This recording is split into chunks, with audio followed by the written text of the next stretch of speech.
I have a need to be desired, and I have a desire to be desired, meaning desire is a value of cosmos, because reality actually is desire. It's nature of reality. Reality has appetite. Reality is desire. That's reality's nature, right? Desire is a quality of reality. Reality is desire value. So since desire is a value, I have a right to be desired and to desire.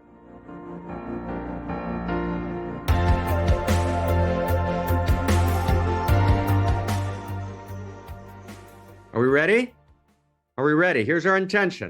All right, let's play a larger game. We're going to evolve the source code. We're going to step deep inside.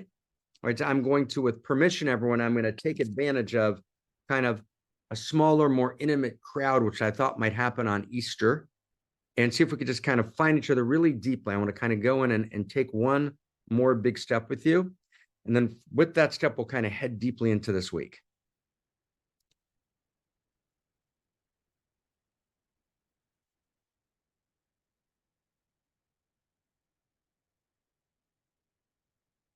If I asked you, what is arguably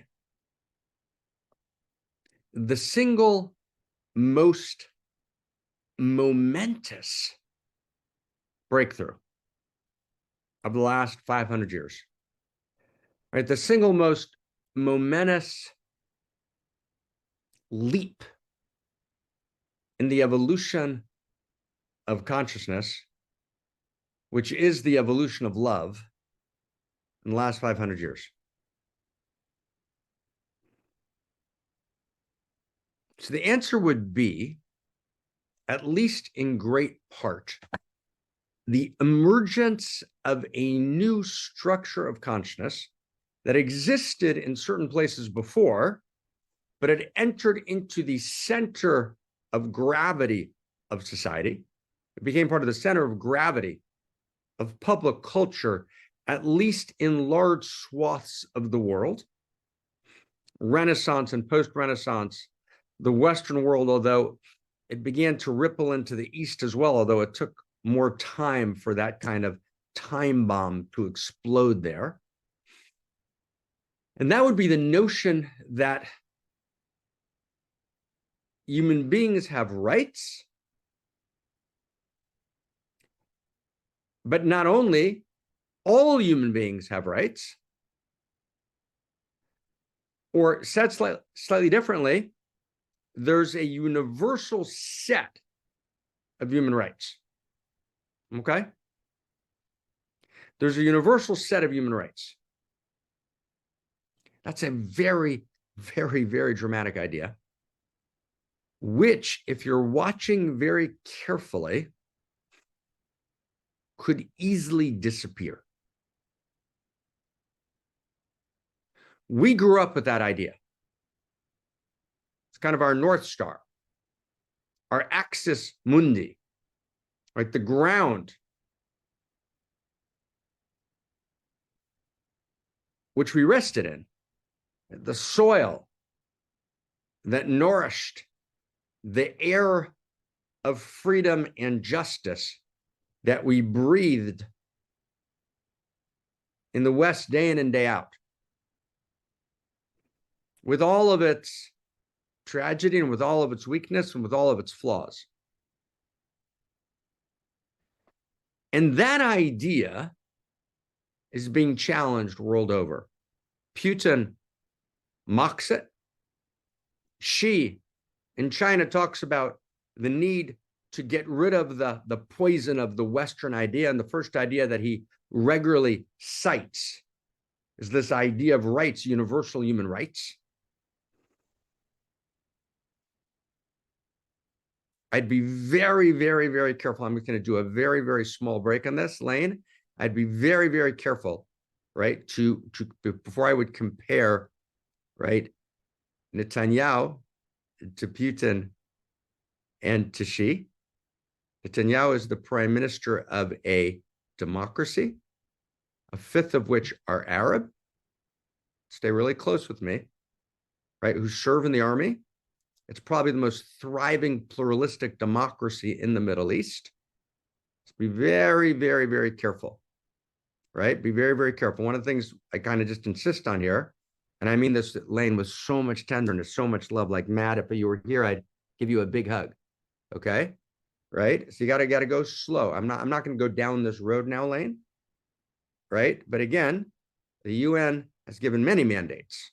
Right. The UN has given probably, I don't know how much you know about the UN or its inner workings. I know a lot about it. I've studied it very carefully. Right. I've studied it very carefully. The UN also said Zionism is racism. The UN's given many mandates, which are the UN is controlled, right, by China, Russia, right, and blocs that are anti-democratic and anti-human rights, with the United States and, right, Great Britain only having a vote, right? So what I'm just saying here is just in our ethic here, in our ethos. And Lane, I'm loving you madly, brother. So this is not to you, just big hug. But everyone, one of the things we do in One Mountain is we think rigorously, not left, not right, but clear, with clarity. And we're so precise. Okay, so I'm going to end that bracket. Here we go. So there's this standing against rights. Okay? There's the standing against rights in a fundamental way. Right? So it's Putin, it's Xi, right? It's Hamas, right? It's the Houthis, right? It's Hezbollah, right? It's Iran, right? I mean, and again, that's the right. Can you hear that? Right? That's a right. And then there's this enormous world, which is imperfect and flawed, which stands for universal human rights. It's a fundamental idea, even if it's honored in the breach.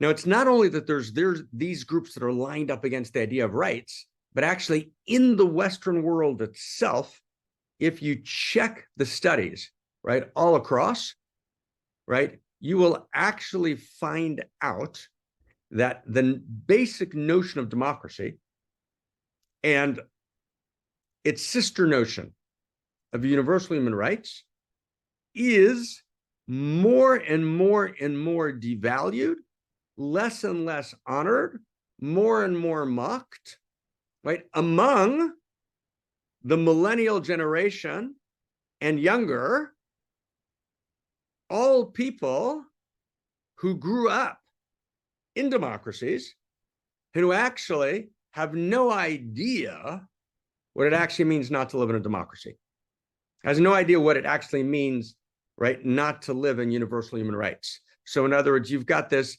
huge kind of growing, right,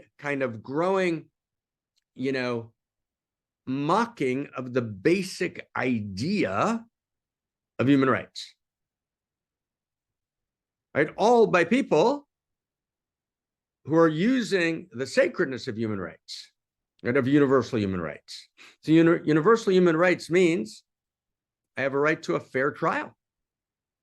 There's a universal sense of justice. There's the rule of law, right?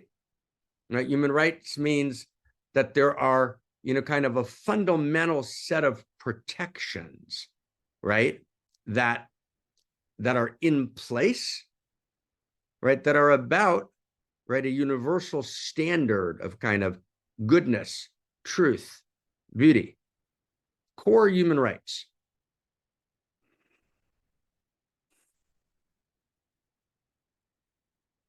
It's a big deal. And it's a big deal. Let's get this kind of super, super clear. We all live in the context of universal human rights. And it's deep. Okay, we all live in the context of universal human rights day to day. We have access to a court system. Now, our human rights system is massively flawed. Right? If you're poor, you can't afford a lawyer, right? You don't have access to universal health care. So it's a broken system, but the basic system, the basic aspiration, right? The basic kind of demand is that everyone's equal under the law, right? And that there's a basic right to life, to liberty, to the pursuit of happiness, right? If I can say it in that particular kind of way, right? To freedom of press, freedom of expression, the right to gather, right? The right for the state not to have a monopoly on arms. Right? These are all what's called the Bill of Rights. Okay. And it's deep. It's deep. It means that people can't come into your house in the middle of the night and pull yourself out and kill you, or your daughter out and kill you, aka the way Hamas runs Gaza, right? Or the way Iran is run, right? Where a protest song is written after Masha Amin was killed because she had a little hair sticking out of her kerchief, right? And thousands of Iranian girls and boys, often in high school, were killed in the last year and a half, because there's no universal human rights. And I mean, it just, friends, just get this straight. Like if we miss this, we missed everything, right? Universal human rights is everything, right? And the assumption that there are human rights that are inalienable, that are fundamental, right, that are axiomatic, is everything. I just want to kind of, in others, in a certain sense, even the fact that I have to explain this points to the problem. Human rights is everything. It's everything that allows us to live, to function, to breathe. Okay. So let's just hold this. It's a big deal. Now, here's where we want to go. The notion that these rights are real is breaking down around the world. So it's breaking down through all the challengers that I've articulated. It's breaking down through Tucker Carlson, right, meeting with Putin, right, in this kind of embrace, without actually kind of realizing, no, this is the man who's killing Alexei Navalny, right? This is the man, right, who stands for the kind of state that kills ruthlessly, that kills brutally, right? But it's not just about Tucker Carlson. It's about the far left, right? All campuses all across America that embraces jihadi movements that are about complete destruction of bodies of women that don't follow a certain way of living. Has nothing to do with colonialism, by the way. As I've said many times, jihad operates in Iraq, ISIS, and in Syria, and around the world, right? Having nothing to do with Israel. Right? Israel is the test case for how we're going to respond to jihad. And Israel is an impossible reality. And of course, our hearts break for the suffering of any innocent victims. But that's what's going on in Israel. How do we respond, right, to a jihad notion that there are no human rights, that they don't exist, right? Which is actually how Hamas has run Gaza, right? When they came into Gaza and it was run by the Palestinian Authority, they basically took 60, 70 people from the Palestinian Authority, knifed them, and threw them off of roofs. Let's just understand what we're talking about, right? As the daughters were raped, often in front of their families. Let's understand what we're talking about here. Let's not just be blithe and just say shit. And I apologize for being, a little bit fierce here, but it's like, whoa, right? Chris Hedges is probably the most virulent, right, distorter of truth writing today, right? I haven't seen a word from Chris Hedges that was credible. Right? He actually was born here in St. Johnsbury. Chris Hedges is probably the single biggest distorter of truth, right, out there. It's why he left the New York Times, right, because he was even beyond their pale, right? And, Chris Hedges with Norm Finkelstein I don't think there's been a bigger violation of truth and integrity in terms of the way facts are put together than Chris Hedges, just to say that, Lane, right? So now I see where your information is coming from, and that makes sense, brother. And by the way, brother Lane, I totally get it. I mean, it's very confusing if you don't actually know what's going on the ground. If you don't know the people, I know the people well, and I know where Chris is coming from, and I know who Chris is talking to, right? So I get where you're being informed by, but stay close, right? And just notice, my friends, land the basic idea of universal human rights. Okay? Land the basic idea. We're not talking about the interior experience of jihad in its best expression. We're talking about the way jihad is being played all over the world today, which is an absolute, and again, if you don't get this, we're going to lose it. I just want you to get this, okay? Right? Like madly loving you, like madly loving, right? Right? We got to get this, right? Universal human rights is a big fucking deal, right? It took right? Billions, and then tens of millions, then millions, then hundreds of thousands, then tens of thousands, then thousands, then hundreds, right? All those gamuts of years to go through all the stages of evolution till we got to a point in global history where, as far as we know, it's the first time that we had a notion of universal human rights. My friends, Romans, countrymen, lend us your ears. It's huge. It took all of history to get there, right? And people are ready to not even realize it's there and then to throw it out. It's a big deal. So where do rights come from? And so where do rights come from? Does everyone get this? It's big.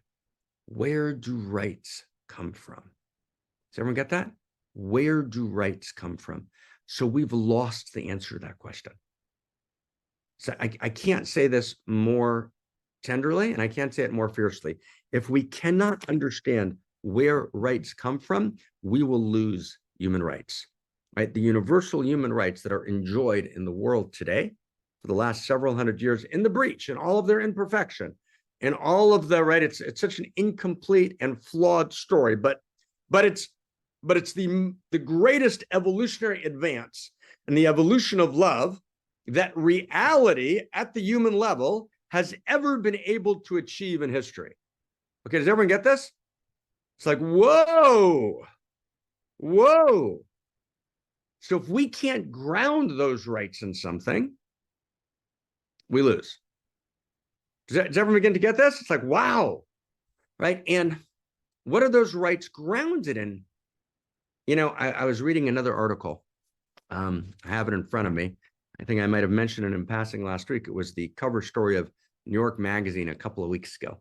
Okay. And it was written by a great writer who I like a lot, Andrea Long Chu, right? Who I don't think there's a word she says that I think is actually ultimately correct, right, in terms of her deepest conclusions. But I think she's a clear thinker within her own frame. I love her writing, and I'd love to have, dinner with her and her partner, right? With Kiki and I. She, we're just doing a great job, and she's honest. And God, honest is good, right? She's clear and she's honest. And so she's writing about trans rights, okay? And she basically says, she kind of drops the veil and she says, basically, right? 12 and 13-year-old kids obviously have a right to demand a sex change operation. And you can't say there's this and that attenuating circumstance. They might change their mind. They might recant. They're too young. He says, no. She says, no. All of that's out the window. That's not correct. Right? They have fundamental rights. Those rights are beyond biology. Biology can't get in the way. Those are fundamental human rights, period, end of story. And she says very boldly and very beautifully, and just like other rights are not dependent on 1,000 extenuating circumstance, so these rights as well are not dependent on all manner of extenuating circumstance. Now, to be clear, that's nonsense, right? But it's clear, right? And clarity is a good start. Now, what does Chu assume? She assumes that rights are made up. Does everyone get this? Stay close for a second. So let's go deep. What Chu's assumption is that there is no intrinsic ultimate source to rights. Rights are social constructs. I was just talking to my dear friend, Howard Bloom, who wrote the Lucifer Principle, who's a fellow in our think tank and a brilliant thinker. So Howard and I talk every other week, and we're deep in I kind of check much of what we're working on in cosmologic humanism, right, against the sciences. And I kind of read the sciences quite actively, right? And, Howard, I always ask Howard to challenge my science, and he always does, right? And Howard has made me feel good because he says, Mark, you're a brilliant reader of science, which I appreciate, right? But I check everything with Howard. And so, because just in terms of am I reading the science or the physics right? And so Howard and I are talking about rights, and Howard just says automatically, right? Rights are a social construct. Okay? Rights are a social construct. Okay? Like, rights are a social construct. Where did that come from? Howard assumes, like Chu does, that rights are a completely made up social construct.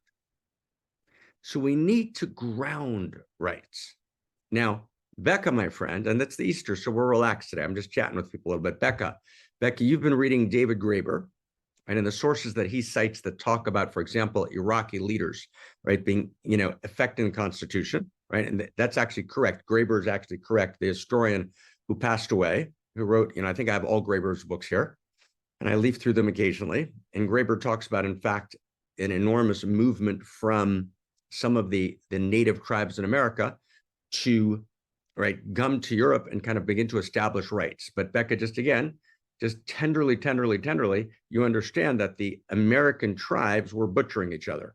And that was just so you understand, Becca, just so we get really clear, and that we just tender, my friend. We stay away from a little bit of the New Age thing that idealizes the tribes, right? The tribes actually tortured, right, burned each other's enemies, right, in boiling water as their families watched, right? So the Iraqi tribe, for example, was brutal, right? So it's a little more of a complex story, right? In other words, it actually, strangely enough, here's the strange thing.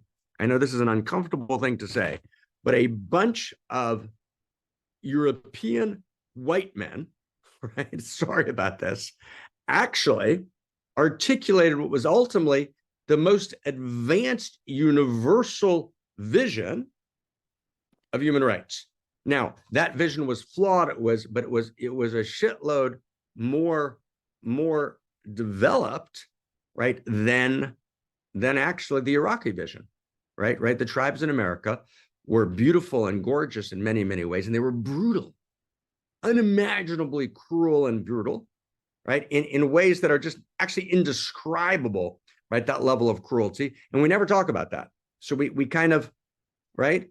So yes, Europe had many problems, and colonialism was a horror of Europe. We get that, and just again, today we're just kind of relaxing a little bit. So I'm just chatting with y'all a little bit, but let's just remember, universal human rights is a very big deal, right? And wherever it emerged from, right? In the end, Europe kind of articulated it, and now there's no base. Where did it come from? So here, Becca, we might want to go back to, okay, well, were there ideas in the native tribes that could be a grounding? That's a good question. That's fair to ask.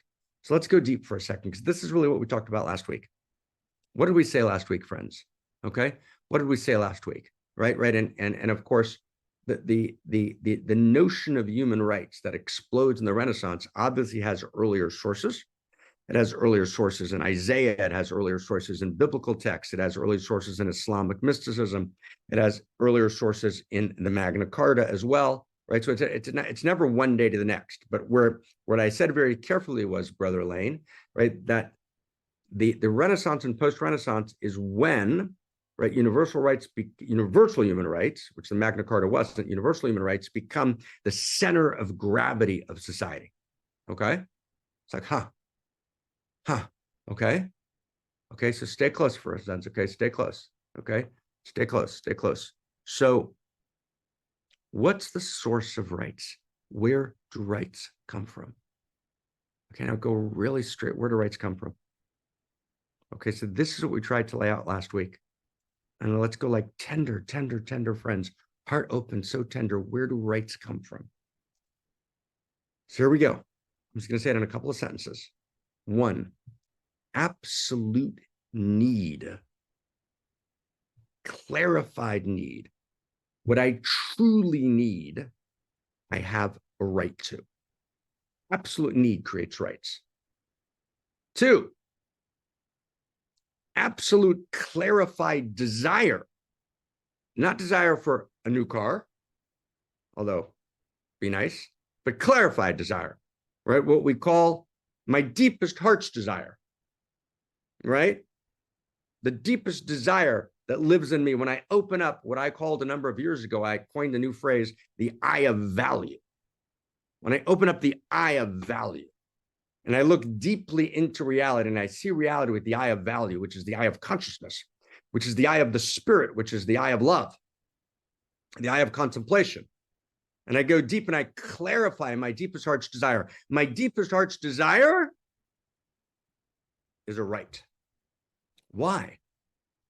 Because my deepest need, my deepest clarified needs, before they're a right, they're a value. My deepest needs are for value. My deepest desire is for value. What is value? Meaning intrinsic value, real value in cosmos. What is value? Clarified desire is value. Your deepest heart's desire is for value, right? That's what reality desires. Reality desires value. Reality sees with the eye of value, right? The evolutionary impulse seeks more and more goodness, more and more truth, more and more beauty, more and more wholeness, ever deeper contact, right? That is, right, Brother Brent? Right, Lane? Right, Becca? That's the movement of cosmos, is to ever deeper value. So cosmos is, evolution is love and action, responding to my deepest and most clarified need. That's evolution, right? Evolution is love in action, responding to my deepest need. And evolution is love and action, responding to my deepest desire. That's the first two steps. Okay, now, Christiane, here we go. Okay, so my deepest need and my deepest desire are the same at both the foundational and the aspirational level of reality. That's what we said last week. Meaning at the lowest levels, subatomic particles, at the highest levels, where my eye of value is open, I've clarified my desire, they're the same. That makes sense, brothers, sisters? Okay, so my deepest need and my deepest desire generate value, clarified value. Value creates rights. When there's a real value, an intrinsic value, that value you have a right through. So goodness, right? Goodness is a real value. I have a right to goodness, right? Wow, it's big. Dignity. I have a deep need for dignity. I have a right to be dignified in my life. I want to breathe. I need to breathe and I desire to breathe. I have a right to breath. And society has to make sure that I have a right to breath, right? I have a right to, right? I have a need for radical aliveness. I have a desire for radical aliveness, right? So that's a right. I have a right to live a life that's radically alive. I have a fundamental need for intimacy, which is why, as we've said many times, Tom Hanks in Castaway throws himself off the island after he's already realized how to meet his survival needs, his neo-Darwinian materialistic survival needs, but he throws himself off the island into the ocean, which he has no chance of surviving unless it's a movie, because he has such deep need for intimacy, for his own interiority, speaking to the interiority to try and get that word straight of another human being, right? Do you get that? So that means he has this deep need for intimacy, has this profound desire for intimacy. So we have a right to intimacy, right? There's cross-cultural research, closed societies and open societies, of a loneliness plague, right? Sweeping through the world. I have a right not to be lonely because it's a profound need. It's my deepest heart's desire. And so therefore, as educators, as enactors of political structures, but as engagers in economic enactments, but as creators of social media, we have a fundamental obligation to allow human beings to fulfill that right. Because every right is both a right and a responsibility. I have a right. I've got to be responsible in my exercise of that right, number two. And three, society has a responsibility to create a structure of society that allows us to fulfill those rights. So, for example, if Facebook decides we're not going to have a function in Facebook that allows people to find each other when they're all in the same city to meet up offline. Why isn't that a prominent feature of Facebook? It's not. For a long time, it wasn't a feature at all. I don't know if they've inserted it since, but basically it's a non-feature. Why? Wouldn't that be a great feature? Wouldn't that do an enormous amount to ameliorate loneliness, to create connection, which Facebook says in its slogans, which are based on B.F. Skinner and Walden too, right? So they're false slogans, but wouldn't that be a great way of actually creating connection in the world? Well, not for Facebook, because then you're offline. Then you're not part of the business model. Then we can't reality mine your hijacked attention. Then we can't create a personalized profile about you, which actually goes to undermine your freedom of action and reduce you to the lowest common denominator, thereby violating your uniqueness, which is another fundamental need. We have a need to be unique, and we have a desire to be unique. Does everyone begin to get that? But it's deep. It's deep. In other words, value creates rights. That's a huge, it's big. So if you don't believe there's a field of value, if you believe, for example, biology is not coded with value, there's no value, right? And in general, there is no intrinsic value, right? All values are purely social constructs. So then you can make up any rights you want. You say, okay, this is a fundamental right. Why? Because the social structure of a particular moment decided it was a right. Well, that's not going to cut it. That's not going to cut it. Every right is both a value creates rights, and every right is also a responsibility. Okay? So I have a right to be desired because I desire to be desired and I need to be desired. I don't need to be desired in a particular way, in a particular social construct, but I have a need to be desired by cosmos. I need to know that I'm desired by reality. I need to know I'm desired by my partner. My partner wants to embrace me. My partner desires to see me walk in. My partner might be a friend. Doesn't have to be someone I'm living with. But it means, wow, when I get on the phone, I want people to desire to hear my voice, right? If they don't desire to hear my voice, I'm devastated. I have a need to be desired, and I have a desire to be desired, meaning desire is a value of cosmos, because reality actually is desire. It's nature of reality. Reality has appetite. Reality is desire. That's reality's nature, right? Desire is a quality of reality. Reality is desire value. So since desire is a value, I have a right to be desired and to desire, right? Does that make sense? Since goodness is a value, I have a right, to be enacted within the world of the good. It's wild. It's so simple. It's so elegant. It's so beautiful, right? Rights are not made up. Rights come from value. Now, if Putin and she say there is no field of value, there is no universal field of value, so there's no universal rights. Do you get it? It's so simple. Or if jihad, not Brent in your beautiful sense of jihad, right? But jihad in the way it's enacted tragically politically around the world, right? The Sunnis say only we are in the field of value, meaning there is no field of value. There is no universal field of value. It's just us. God's just talking to us. So there's no field of value. It's just we are value. Well, then you can't be universal human rights because there's not universal value, because God only likes Sunnis. That's why Shiites blow them the fuck up. Or no, God only likes Shiites, which is why Sunnis blow them up. That's not a field of value. You get that? It doesn't matter whether it's a Christian fundamentalist claim or it's a Sunni Shiite claim, right? Any claim which says there's no universal field of value, it's just us, is not in the field of value.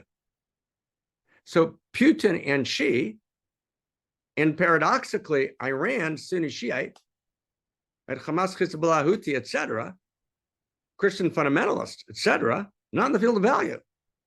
Because the field of value is a universal field of value in which all human beings participate. That's its nature. Therefore, value creates rights, and those are universal human rights. Seems simple, right?